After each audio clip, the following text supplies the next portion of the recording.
오늘 말씀의 본문을 좀 풀어가겠습니다. 그래서 어제 기도하면서 너무 감사했어요. 예전에는 억지로 막 그걸 참고 막 그것과 싸우고 그랬는데 이제는 자연스럽게 없어지기 시작하니 얼마나 좋은지요. 너무 그러니 자유하기 시작해요. 진리를 알지니 진리가 너희를 자유케 하리라. 자유가 뭔지, 사람 인정에 관해서도 자유하고, 인기에 관해서도 자유하고, 물질에 관해서도 자유하고, 부흥에 관해서도 자유하고, 뭐 큰 집 작은 집 이런 것에 의하여서 자유하고. 여쭤보겠습니다. 여러분은 정말 자유하십니까? 여러분은 진짜 너희를 자유케 하려고 십자가를 지셨는데, 그쵸? 그 자유를 놓치고 다시 종의 멍에를 메고 있는 건 아닙니까? 여러분은 정말 자유합니까? 미움과 용서치 못하는 사람으로부터도 자유합니까? 자식의 문제에 있어서 자유합니까? 저는요, 요즘 진리가 너희를 자유케 하리니, 하나님이 너희를 자유케 하려고 자유케 하셨는데 다시 종의 멍에를 매지 말라라는 갈라디아서 말씀이 아주 깊이 다가와요. 자유란 뭔가? 오직 그분의 사랑 하나에만 구속당하고 싶은. 옛날에 제가 좋아하는 락커 김종소가 아름다운 구속이라는 노래를 불렀어요. 오늘 그만할게요. 좀 자꾸 노래를 부르고 싶어서 음반 낼 때가 됐는지. 사랑하는 여러분, 말씀을 풀어가려고 하는데요, 죄송해요. 자유하십니까? 여기 총각 처녀들, 나중에 하나님이 축복하셔서 좋은 신혼생활, 결혼생활을 해보면 알겠지만 성적인 부부관계도 사실은 일상에 불과한 거죠. 아무것도 물론 중요하고 필요하지만 사실 그것도 여러분이 처녀총각들이 이렇게 목숨 거는 것만큼 하나도 중요한 것이 아님을 네가 하면 하면 어떡해. 결혼도 안 해놓고 나중에 알게 돼요. 그러니 내가 목숨을 걸었던 그것이 언젠가부터는 아무것도 아닌 거구나를 느끼게 되면서부터 하나하나 손을 놓게 돼요. 저는 요즘 하나님 앞에, 예수님께, 성령님께, 삼위 하나님 앞에 자유가 뭔지를 가르쳐 주십시오. 진정한 자유, 오직 하나님 한 분께만 구속당하고 그 이외에는 어떤 것도 나를 얽매이지 않는 진정한 자유.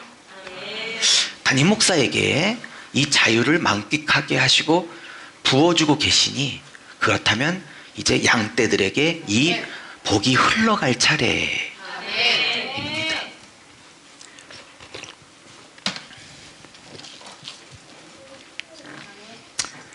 장담하건대 50이 넘으면 자연스럽게 저렇게 되는구나가 아니라 하나님하고 수도 없는 씨름을 하고 했던 그 나날과 밤들이 있어야만 가능한 일입니다. 나이를 먹었다고 되는 게 아니라 하나님하고 씨름한 분량만큼이나 자유가 오게 되는 것입니다. 아멘은 했지만 과연 알고 아멘을 하는 건지 아직 멀었죠. 하려면. 자, 오늘은 에훗 두 번째입니다. 죄송해요. 지난주 제목은 애웃과 같은 교회를 쓰시는 하나님이었습니다. 6개를 준비했는데 시간이 촉박해서 3개를 전하고 나머지 3개를 전하지 못하므로 오늘은 두 번째 시간으로 넘겼습니다. 말씀의 제목은 지난주와 동일하게 애웃과 같은 교회를 쓰시는 하나님 2입니다. 이런 프린트 나눠드렸는데 갖고 계신지, 집어 던져셨는지. 네, 집어 던지셨군요. 잘 보관하십시오. 자, 에웃은 왼손잡이라고 말씀을 드렸습니다. 많은 얘기를 했습니다. 에웃은 온니엘이라는 유다 지파 출신 사사이어서 두 번째로 이스라엘 백성을 구원한 두 번째 사사입니다. 온니엘이 메소포타미아 구산 리사다임의 그 압제와 핍박을 정복하고 이김으로 이스라엘 땅에는 40년간 평안이 임했다고 말씀을 드렸습니다. 그러나 사사기의 오중구조처럼 평안이 임하면 늘 다시 타락하는, 재타락하는 사이클이 있다고 여러 번 말씀을 드렸습니다. 여전히 그들은 또 우상을 숭배했고 또 타락했고 하나님을 잊어버렸습니다. 그래서 하나님께서 모압이라는 요단강 오른쪽에 동쪽변에 있는 모압을 강성케 하셨다라는 표현을 우리는 공부했습니다. 이 강성케 하다가 하자크라는 단어입니다. 이 하자크는 강하게 하다, 힘을 주다 라는 뜻도 있고요. 돕다, 붙잡아주다 이런 다양한 뜻이 있어요. 여러분, 이 하자크라는 단어는 모세오경에 하나님이 늘 이스라엘 백성에게 내가 너희를 하자크하고 있어, 내가 너희를 하자크한다라고 썼던 단어입니다. 즉 내가 너희를 돕고 있어, 내가 너를 붙들고 있어, 내가 너희를 강하게 할 거야, 이렇게 하나님과 이스라엘 백성의 아름다운 관계를 묘사할 때 쓰는 전문 동사 단어입니다. 이 단어를 누구에게 쓰고 있냐면 목적어를 이스라엘 백성이 아니라 모압 백성을 강하게 하고 모압 백성을 돕고 모압 백성을 붙들어 주어 그들을 강력한 민족으로 키워내겠다고 하십니다. 누가요? 사탄이요? 마귀가요? 아니요, 여호와 하나님이요. 왜요? 이스라엘의 우상 숭배로 인하여 강성해진 모압을 통해 하나님은 이스라엘 백성을 징계하시고자 작정하셨던 겁니다. 그러므로 모압 왕 에글론이라는 이 사람을 통해서 이스라엘 백성을 치게 하셨습니다. 이 에글론은 작은 황소 혹은 살찐 송아지, 어쨌든 황소, 송아지라는 뜻을 갖고 있다고 말씀을 드렸습니다. 아직 유튜브로 못 올리고 있는데 우리 전사님께 부탁해서 사사기 오늘 9번째인데 1번부터 9번까지 다 빠른 시간 안에 유튜브에 올려놓으려 하니 지난주 설교를 다시 복습하십시오. 예. 근데 이 모압이, 에글론이 이스라엘 백성을 치러 올 때에 혼자 치러 온 게 아니라 주변에 암몬이라는 이웃 민족과 또 아말렉, 이 아말렉 자체가 히브리어 뜻이 호전적인, 싸움을 잘하는, 싸움을 좋아하는 이런 뜻을 갖고 있는 히브리어의 이 말 자체가 원래 싸움을 잘하는 이 사람들이 에서의 손자고, 이렇게 모압, 암몬, 아말렉 이렇게 3개의 연합군이 쳐들어왔습니다. 당할 재주가 없죠. 왜? 연합군이기도 하지만 강성케 하셨고 하나님이 이들의 손에 넘기셨기 때문에 그들은 또 이 모압의 압제에 18년 동안 고통을 당하게 됩니다. 근데 재밌는 건 1대 사사 온니엘 때는 구산 리사다임 왕에게 압제를 당하자 그들은 한 8년 만에 부르짖었습니다. 그러면 두 번째 압제인 모압 에글론 왕의 압제에도 지난번처럼 8년쯤 그쯤 돼서 부르짖는 게 마땅합니다. 그런데 그들은 이 두 번째 압제는 무려 18년을 버티다가 부르짖습니다. 부르짖는 기간이 점점 늦어집니다. 예전에는 조금만 문제가 있어, 잘 들으세요, 조금만 문제가 있어도, 조금만 아픔이 닥쳐도, 조금만 뭔가 이상해도 하나님 앞에 바로바로 달려갔던 자들이 이제는 더 큰 어려움이 있는데도 부르짖지 않습니다. 더 큰 어려움이 닥쳤는데 10년을 더 딜레이합니다. 영적으로 점점 무감각해져 가고 있는 그들을 바라보게 됩니다. 마지막 사사 삼손 때는 어떤 현상이 벌어진다고 제가 여러 번 말씀을 드렸죠? 아예 부르짖지도 않아서 하나님이 직접 삼손을 준비하는 장면이 나옵니다. 왜 18년 동안에 부르짖지도 않았을까요? 그만큼 하나님 앞에 하나님이 모압이라는 에글론이라는 왕을 통하여 몽둥이로 막대기로 쓰셔서 18년을 고통당하게 할 때는 이렇게 18년 만에 에웃을 일으키려고 하는 계획이 없었어요.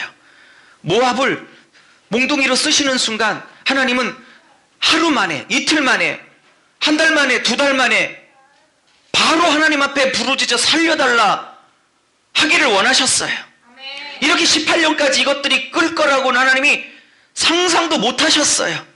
최소 첫 번째 사사시대인 것처럼 8년 안쪽에는 부르짖어 나에게 도움을 구하겠지.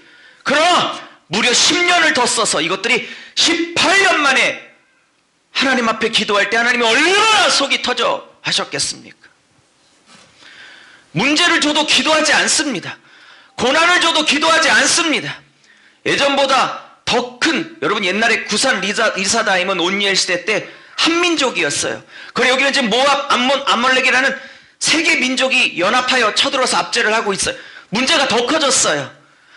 옛날에는 그 적은 문제 앞에도 오늘보다 더 적은 문제 앞에서 즉각 기도했던 내가 오늘은 그거보다 더 큰 문제 앞에서 더 기도하고 있지 않다는 사실. 이게 지금 거의 3,500년 전 일인데 3,500년 전의 일입니까? 오늘 나의 길을 하고 있는 것입니까?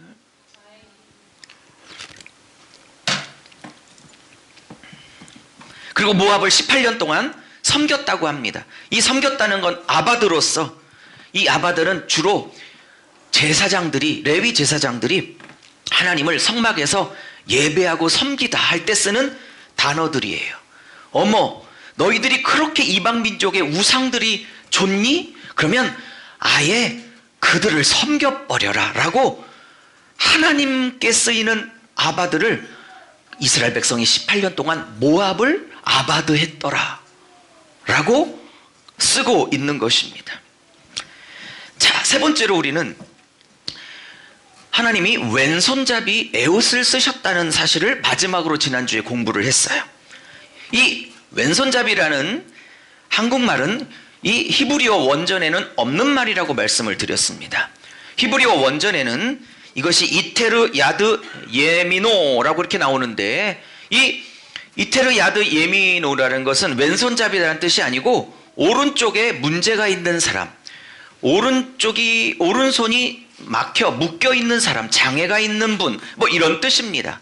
그러면 이 사사기의 저자가 누군지 모르지만 굳이 왼손잡이라는 단어가 따로 있음에도 불구하고 왼손잡이라 쓰지 않고 오른손에 문제가 있어 오른손을 못 썼다고 굳이 이런 식으로 표현했다면 한국말로 번역할 때도 한국 번역가들이 그거를 왼손잡이라 번역하지 말고 오른손에 장애가 있는 에훗 이렇게 표현하는 것이 사사기 저자의 원 의도와 부합합니다.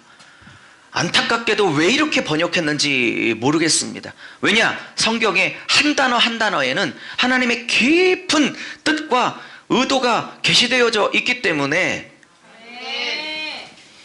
그렇다면 원문대로 읽으면 그는 오른손을 쓰지 못하는 자였더라 라입니다. 제가 지난주에 잘 설명했던 것처럼 이스라엘 백성에게 오른쪽은 영광과 존귀와 능력, 권능의 자리고 왼손은 영광과 존귀와 능력과 권세가 전혀 없는 자리라고 말씀을 드렸습니다. 그래서 예수께서 승천하시고 난 다음에 하나님 보좌 우편에 앉아 계셨다는 건 진짜 오른쪽에 앉아 계셨다는 뜻이 아니고 그가 하나님의 영광과 능력과 존귀와 권세의 자리에 앉으셨다는 뜻입니다. 그래서 야곱의 마지막 아들 벤야민이 오른손의 아들이라는 것은 이 막내 아들이 영광과 존귀와 능력의 아들이 되기를 바라는 아비 야곱의 소망이 들어가 있는 것입니다. 이사야서에 내가 의로운 오른손으로 너를 붙들린다고 하지 내가 의로운 왼팔로 붙든다고 하지 않는 이유도 이러한 것입니다. 이 에웃은 학자들마다 해석이 다른데 크게 두 가지로 에웃의 이름이 나눠진다고 말씀을 드렸습니다.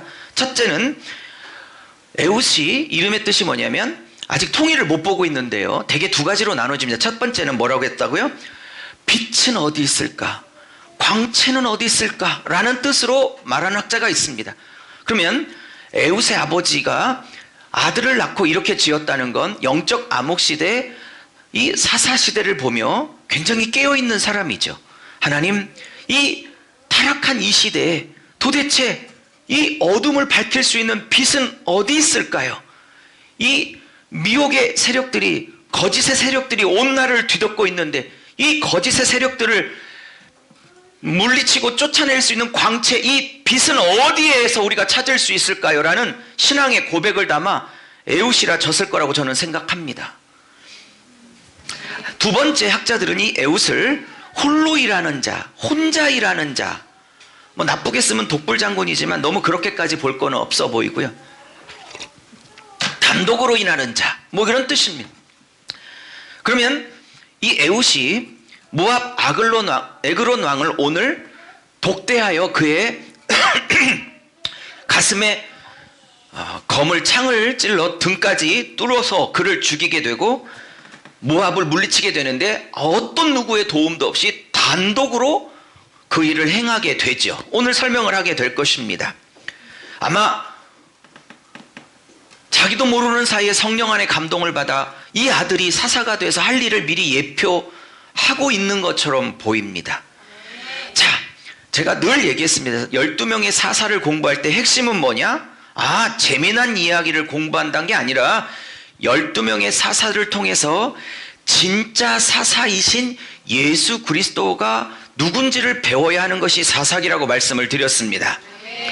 그러면 에웃이 두 번째 뜻으로 홀로 일하는 자라는 뜻이라면 이 에웃은 십자가와 부활로 모든 사단의 권세와 머리를 깨트리시고 우리에게 영원한 생명과 구원을, 진정한 해방과 자유를 주신, 홀로 단독으로 일하신, 홀로 모든 것들을 성취해내신 예수를 예표하기에 충분하다, 제가 말씀을 드렸습니다. 여기까지가 지난주의 메시지였습니다. 이렇게 복습했더니 끝날 때가 됐네요. 짧게 하겠습니다. 좀 찬양을 좀 줄여주세요, 다음 주부터. 자, 오늘 세 가지를 짧게 하겠습니다. 오늘의 메시지입니다. 첫 번째, 자, 저를 보십시오. 오늘 메시지를 얘기하기 전에 조금 배경을 얘기하겠습니다. 자, 이제 에웃이 모압 에글론 왕에게 조공을 바치러 곡물을 실어서 갑니다. 이걸 보면 에웃이 왜 선택됐는지를 알게 되죠. 그가 하나님 앞에 부름받기 전에 그가 원래 모압 에그론 왕에게 조공을 바칠 때 그것을 날랐던 사람이었다는 것을 알 수 있어요. 하나님이 에그론을 죽이려고 늘 그 일을 하고 있었던 에웃을 선택했다라고 볼 수 있었습니다. 그러므로 이 사람이 이렇게 쓰임받을 줄도 모르고 평소에 모압 에그론 왕에게 자존심 상하게 백성을 대표해서 이 조공 곡물을 바치러 갈 때 얼마나 힘이 들고 자존심이 상하고 속상하고 그렇겠습니까? 그런데 본인도 모르는 사이에 하나님의 계획 안에 들어와 지금 조공을 바치는 일을 미리 하고 있었던 것입니다. 하나님이 무언가를 내게 요구하시고 어떤 인생을 지금 살게 하시고 어떤 직업, 어떤 칼라, 어떤 테크닉, 어떤 기술, 어떤 달란트, 어떤 일을 내 삶 속에서 지금 하게 하신다면 이게 도대체 왜 이렇게 되는지를 모른다 할지라도 하나님이 반드시 하실 일이 있어서 그것을 경험하게 하시는 것입니다. 그래서 평소에 갔던 것처럼 때가 되어 조공을 바치러 갑니다. 근데 이때는 지금 가는 것은 예전에 간 것과는 다른 겁니다. 지금은 사사로 하나님 앞에 부름받았기 때문에 예전에는 조공만 바치고 왔지만 지금은 에그론 왕을 죽이고 와야 하는 사명이 있기 때문에 다른 목적을 가지고 갑니다. 자, 평소는 곡물만 바쳤지만 지금은 이제 죽여야 되기 때문에 칼을 숨기고 갑니다. 근데 오른손을 못 썼으니까 왼손잡이겠죠. 그러면 왼손잡이가 칼을 빼려면 이쪽에 원래 이쪽에 심는 게 맞습니다. 이렇게 빼면 되는 겁니다. 오른손잡이였다면 여기서 빼죠. 여러분 영화 보면 로마 장군들이 여기서, 우리나라 사극 보면 여기서 이렇게 빼죠. 혹시 오른손 쓰는 사극 주인공이 여기서 이렇게 뺍니까? 이 반대쪽에 차게 되는 겁니다. 근데 이 모압이나 에그론 왕들이나 그 보위병들은 이스라엘 사람들이 주로 정상을 오른손으로 알고 있기 때문에, 그죠? 이 에훗이 왕을 아련한다고 했을 때 전부 다 왼쪽만을 검사하게 됩니다. 이렇게 뺄 것 같으니까. 이해하셨습니까? 네. 이해하셨습니까? 네. 그래서 다 왼쪽을 뒤졌더니 칼이 없는 겁니다. 동과. 그죠? 그래서 칼을 오른쪽 허벅지에 숨기고 갑니다. 왜요? 상상을 못하죠. 만약에 오른손잡이가 이렇게 빼기는 어렵지 않겠어요? 그죠? 왼손잡이는 충분히 이렇게 빼는 겁니다. 이게 이해가 안 되는 분은 그냥 잘 계셨다가 이따가 예배 끝나고 댁으로 가시면 됩니다. 너무 이렇게 박스 이해하려고 막 이렇게 하지 마요. 그냥 은혜로 구원받았다 이렇게 생각하고 이렇게 사시면 돼요. 이게 이해가 안 되면 그냥 은혜로 받으세요. 네. 그래서 조공을 하고 이 같이 조공을 했던 사람과 이 자리를 빠져나갑니다. 18절에 곡물 마치기를 다한 후에, 그죠? 네, 보내고, 그 다음에 19절, 자기는 길갈 근처 돌 뜨는 곳으로부터 혼자 다시 돌아옵니다. 근데 여기 재밌어요. 시간이. 길갈 근처 돌 뜨는 곳에서 자기 혼자 다시 에그론 왕을 만나려고 단독으로 가게 됩니다. 근데 이 돌 뜨는 곳이 뭐냐? 예? 제가 6번에 나눠드린 프린터 없으시죠? 이 돌 뜨는 곳이라는 곳을 원문으로 찾아보면 이게 그냥 돌 뜨는 곳이 아니라요, 그러니까 돌로 우상을 만드는 장소를 말합니다. 그러니까 히브리어 원문 저자는 돌 뜨는 곳이 아니라 돌 우상을 만드는 곳에서 돌이켜라고 말합니다. 의도적으로 저자는 그렇게 쓰고 있는 겁니다. 에훗이 우상을 돌로 만드는 그 장소에서 돌이켰다라는 표현을 통해서, 오케이? 이스라엘 백성이 더 이상 우상 숭배를 하지 말고 이제 에훗처럼 우상의 자리에서 돌아와야 할 것을, 돌이켜야 될 것을 이런 문장과 단어로 표현으로 얘기하고 있는 기가 막힌 문학적 장치입니다. 이런 단어들이 제 눈에는 예사롭게 보이지 않아서 그렇습니다. 그래서 이제 왕에게 아련을 청합니다. 혼자만 얘기할 얘기가 있습니다. 그럽니다. 그러면서 하나님께, 신에게 어떤 신탁, 당신을 향한 하나님의 신의 말씀을 받았는데 혼자만 알려드리길 원합니다. 그랬더니 늘 평소에 조공 바쳤던 것이고, 아까 얼마 전에도 조공 바치고 간 사람이고, 뭐 평소에 뭘 위협이 될 사람이 아니니까 그냥 시위대 보위병들이 오케이, 그래서 2층으로 올라가 에그론 왕과 이 에훗이 단독으로 만나게 합니다. 이것도 하나님의 은혜이지요. 그만큼 살해와 암살할 수 있는 사람이 아니라고 보호병들이, 시위병들이, 뭐라고 그래요, 경비대들이 안심을 했던 것입니다. 이 사람이, 우리 왕을, 또 에글론 왕 자신은 이 인간이 나를 암살할 수 있을까, 손톱만큼도 위험을 느끼지 않아서 단독으로 만나주게 된 겁니다. 그래서 도저히 민족을 구원할 수 없었던 사람을 통하여 하나님이 민족을 구원하셨더라, 이 얘기를 하고 싶었던 겁니다. 도저히 구원자가 될 수 없었던 같은 예수, 나사렛 출신, 깡촌 출신, 못 사는 동네 출신, 학벌도 없는 것 같고 도저히 메시아로서 요만큼도 받아들일 수 없는 자, 그 메시아, 그 예수, 그 에훗을 통해서 하나님은 구원하기를 기뻐하셨다, 이 말입니다.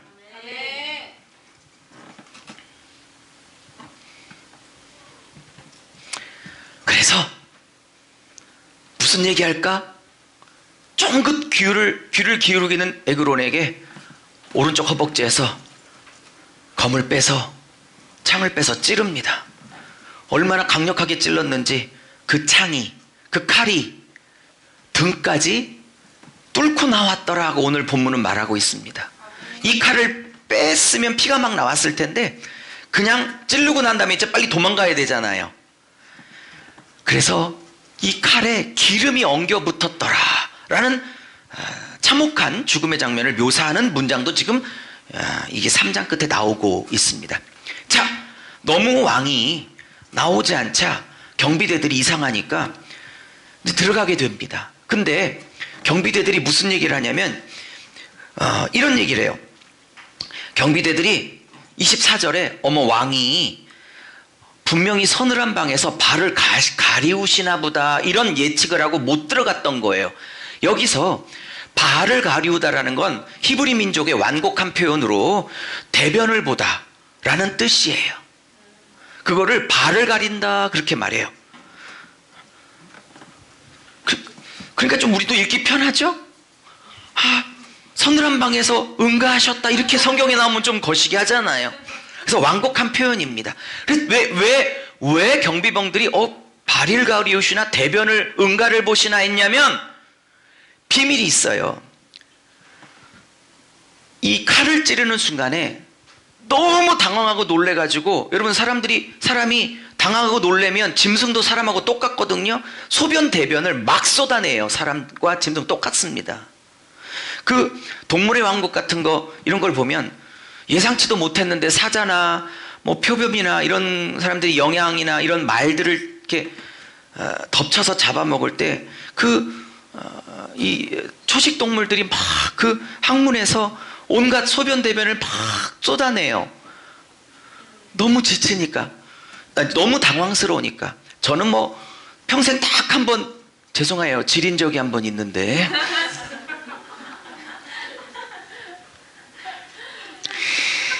천하의 원수 우리 아내와 우리 아들 둘 소원이라고 하면서 뭐를 하나 태웠어요.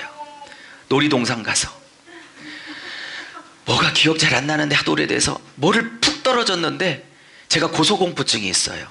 근데도 아빠라면 의무를 다 하시오. 할 수 없이 버티다가 뭘 탔는데 진짜 질이 되게 되더라고요. 그때 주여 내 생명을 받으소서. 별기도가 다 나왔어요. 여러분 너무 당황해서 대변을 그냥 막 쏟아냈는데 그 대변 냄새가 나니까 어머 응가를 하시나? 그래서 못 들어갔는데 너무 안 나오니까 들어갔더니 살해가 된 거야. 자, 이러면서 26절에 에훗이 막 도망가서 에브라임 산지에서 나팔을 확 불었어요. 그래가지고 에훗이 성공할까 실패할까 이것만 학수고대하고 있던 백성들에게, 이야 내가 적장을 죽이고 왔으니 이번 기회가 절호의 찬스야. 그래서 나를 따르라. 28절 따르라. 그러면서 원수를 너희 손에 하나님이 할렐루야. 네. 여러분 이게 나탄이라는 히브리 동사인데요. 사탄이 아니고 나탄. 여러분 사탄은 나쁜 거지만 나탄의 역사가 있기를 바랍니다. 네? 하나님이 물질도 여러분 손에 넘겨주시고 건강도 넘겨주시고 영적 육적 축복도 하나님이 우리 손에 넘겨주셔야 내 것 되는 거지. 내가 아둥바둥 잡겠다고 내 손에 쥐어져 내 손에 하나님이 넘겨주셔야 되는 거예요. 여러분 사탄은 대적하시고 나탄의 은혜를 구하십시오. 물론 나탄이라는 기본형이고 아마 꼬리가 어미가 바뀌었으면 나타티라는 어미로 바뀌지 않았을까 싶은데 어쨌든 뭐 그건 중요한 게 아니고요. 그래서 함께 힘을 합쳐서 이 모압 군사들을 쳤는데 29절 10,000명이 죽었대요. 근데 그들은 한 명도 예외 없이 다 장사고 용사였대요. 그리고 마지막 모압이 이스라엘 수하에 굴복하고 그 땅이 몇 년 동안 평온했어요?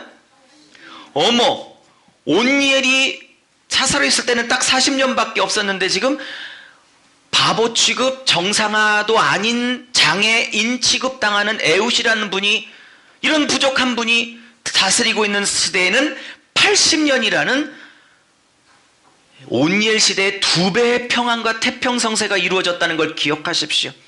자, 이것이 스토리입니다. 자, 짧게 가겠습니다. 첫 번째 뭐냐? 첫 번째입니다. 저는요 이 에훗의 사건을 통해서 저는 이런 교회가 됐으면 좋겠습니다. 뭐냐? 복음의 예리한 검을 준비하고 무장한 교회가 되기를 축복합니다. 그가 예리하게 검을 준비했어요. 여러분, 작전이 섰기 때문에, 죽이려고 작전을 했기 때문에 이 칼을 갈고 들어갔을까요? 밋밋하고 뭉뚱거려진 상태로 그냥 들어갔을까요? 갈고 닦았겠죠? 갈고 닦았겠죠? 여러분의 기도를 갈고 닦으십시오. 여러분의 말씀을 갈고 닦으십시오. 여러분의 인격을, 여러분, 말씀 대단하고 기도 대단한 것보다 더 하나님이 강력하게 쓰시는 건 성품입니다. 성품이 좋은 자는 하나님이 아주 예리한 칼로 쓰세요. 그러니까 이 성품의 칼을 무시하고 뭐 자꾸 영적인 칼, 말씀 기도 막 자꾸 이렇게 가는데, 물론 너무 중요한 거죠. 말씀의 칼, 기도의 칼. 그런데 이 말씀의 칼, 이 기도의 칼, 영적인 부분보다도 어쩌면 더 예리하게 쓰시는 칼은 참 잘 갈려진 인격의 칼이 상대방의 굳은 마음을 열고 굳은 바위 같은 마음을 녹이고 하는데 하나님이 예민하게 쓰시는 겁니다. 준비하십시오. 첫 번째입니다. 그게 첫 번째입니다. 복음의 검, 잘 예리하게 준비하고 비밀 무기, 비밀 병기처럼 준비되는 교회가 되기를 예수 이름으로 축복합니다. 더 얘기하고 싶은데 시간이 넘어가서 두 번째, 오늘 두 번째입니다. 진리는, 혹은 복음의 검은 내 안에 배설물을 폭로시키는 역할을 합니다. 복음의 검, 진리의 검은 내 안에 배설물을 폭로하고 드러냅니다. 자, 아멘을 했지만 무슨 얘기인지 아십니까?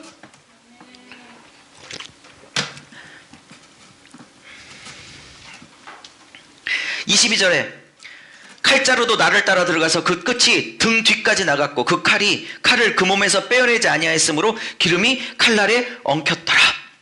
이 기름이란 말을 어떤 번역본에서는 변이라고 해석하는 번역본도 있어요. 물론 기름이 엉켰겠지요. 그런데 지금 발을 가리우시나 변 냄새가 난다고 지금 추정을 했기 때문에 얼마든지 지금 이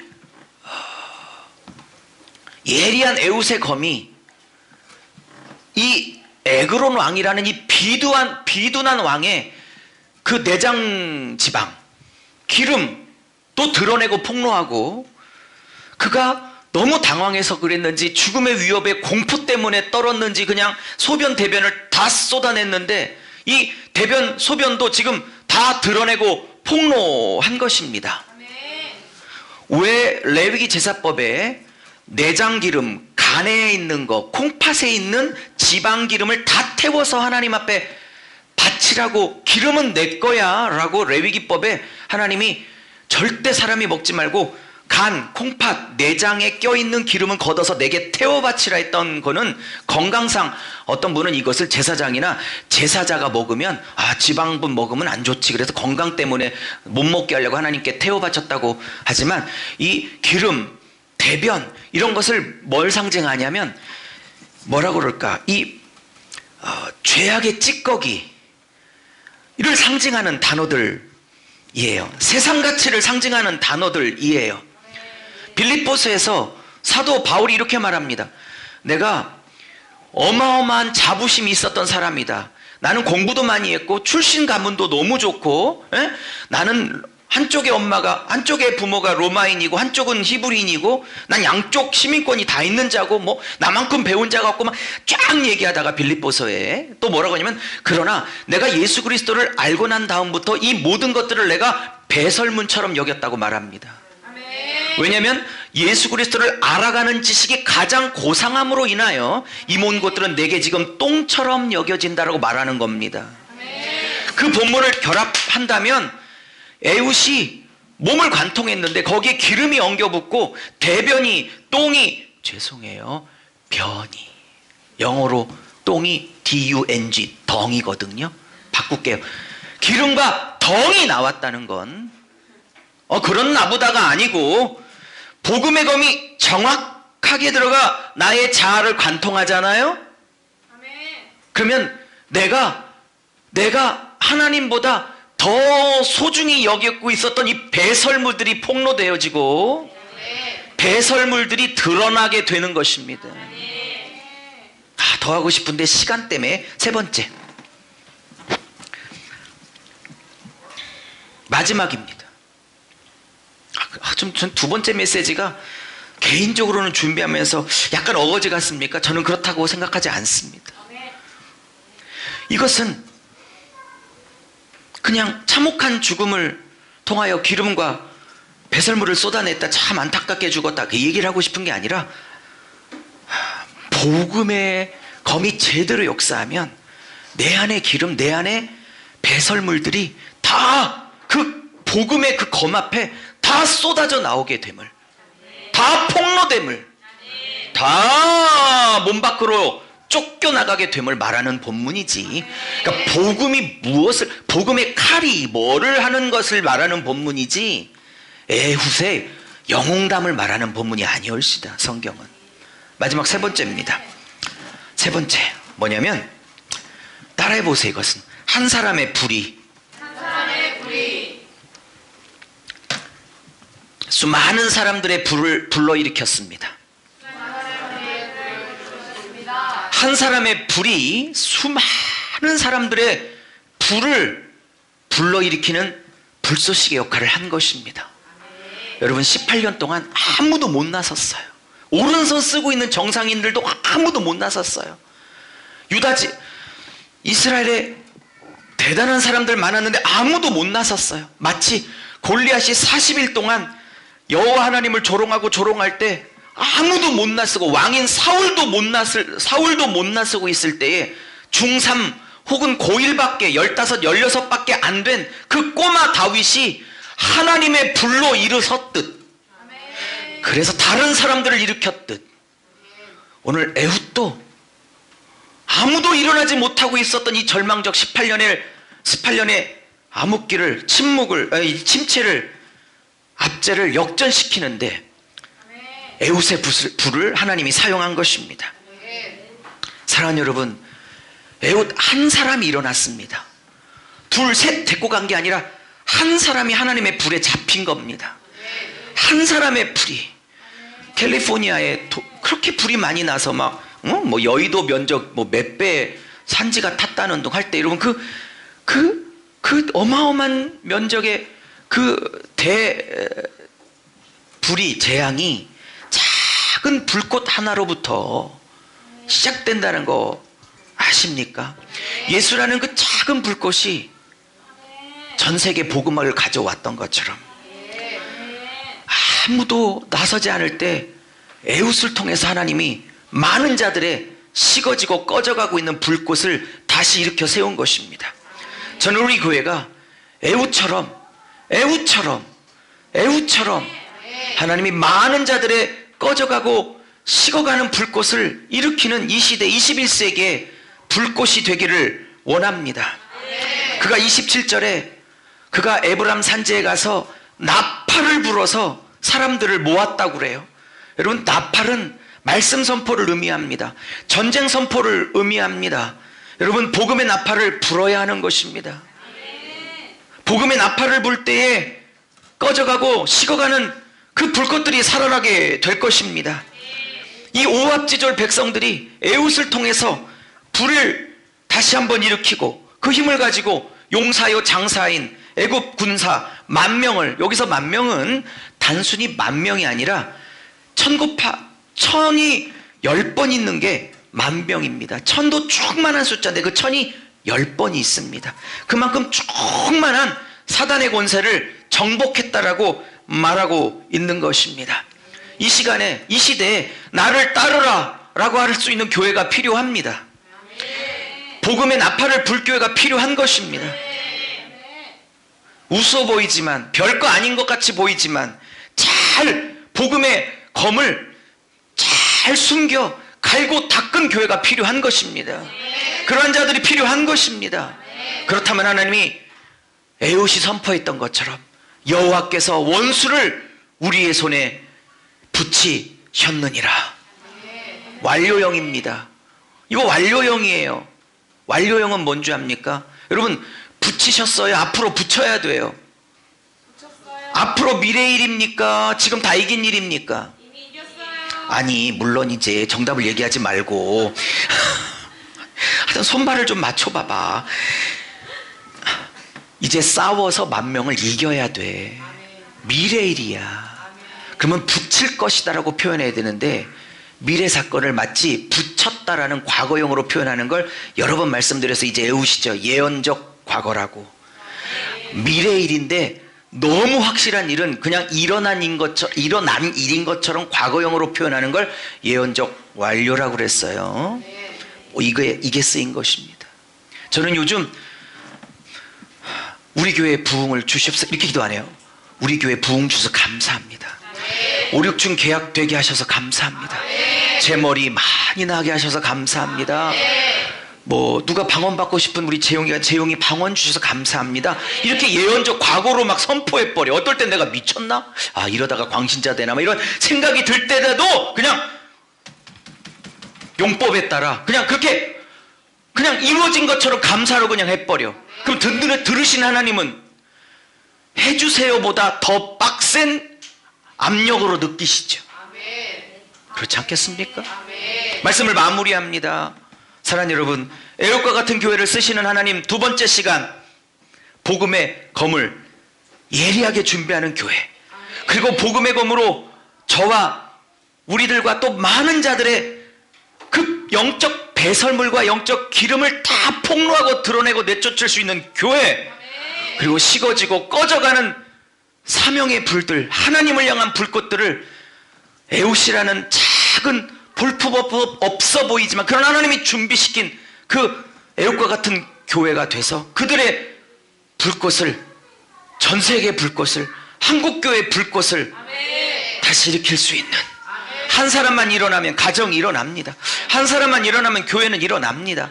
한 교회만 제대로 살면 그 나라는 일어납니다. 그러면 그 한 교회가 일어서려면 그 한 교회를 일으킬 그 한 사람이 또 필요합니다. 그럼 우리 로고스 교회는 어떤 사람이 애옥과 같은 한 사람이 돼서 이 많은 분들을 일으켜 세울 수 있을까요? 이때 나라고 생각해야 합니다. 옆 사람을 볼 문제가 아닙니다. 내가 그 역할을 감당하게 하시옵소서. 이래야 되는 거 아닙니까? 하나님 아버지 감사합니다. 에웃을 쓰셨듯 우리 교회를 쓰시고, 에웃을 쓰셨듯 우리들의 인생을 쓰시고 나를 사용하여 주셔서 꺼져가고 식어가고 포기되어지는 인생의 생명의 불꽃을, 사명의 불꽃을, 기도의 불꽃을, 청년들의 불꽃을, 청소년들의 불꽃을, 수많은 목사님들, 선교사님들의 그 불꽃을 다시 한번 일으켜 세울 수 있는 에훗과 같은 교회로 사용하여 주시옵소서. 감사하며 예수 그리스도의 이름으로 축복하며 감사하게 돌려 싸움나이다.